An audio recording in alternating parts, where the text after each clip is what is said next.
दर्जी और गैब की मदद। एक दफा का जिक्र है कि एक छोटे से गांव में एक नेक दिल और मेहनती दर्जी रहता था। उसका नाम अहमद था। वो दिन भर कपड़े सिलाई करता और बहुत मुश्किल से अपने घर का गुजारा करता था। उसकी बीवी और एक छोटी बेटी थी। एक दिन उसकी बेटी बहुत बीमार हो गई और इलाज के लिए उसे शहर ले जाना जरूरी हो गया। अहमद के पास इतने पैसे नहीं थे कि वो शहर जा सके और अपनी बेटी का इलाज करवा सके। अहमद बहुत परेशान हुआ और उसने अल्लाह से दुआ मांगी। उसकी बीवी ने भी उसे तसल्ली दी और कहा कि अल्लाह पर भरोसा रखो, वो जरूर कोई रास्ता निकालेगा।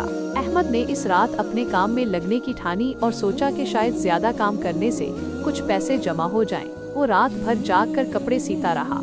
अगली सुबह जब वो काम से फारिग हुआ तो उसने देखा कि उसके दरवाजे पर एक बहुत बड़ा कपड़े का थान पड़ा है। वो हैरान हुआ कि ये कहाँ से आया।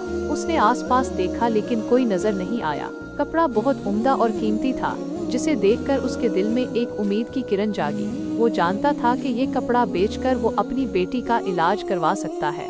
अहमद ने अल्लाह का शुक्र अदा किया और इस कपड़े को लेकर शहर की तरफ रवाना हुआ। शहर में इसे एक अच्छा खरीदार मिल गया जिसने कपड़े की अच्छी कीमत अदा की।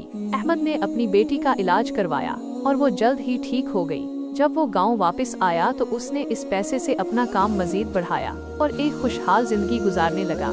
इस दिन के बाद से अहमद को यकीन हो गया कि अगर इंसान की नीयत साफ हो और वो मेहनत करे तो अल्लाह गैब से जरूर मदद फरमाता है। वो हमेशा अल्लाह का शुक्र अदा करता और दूसरों की मदद करने में खुशी महसूस करता था।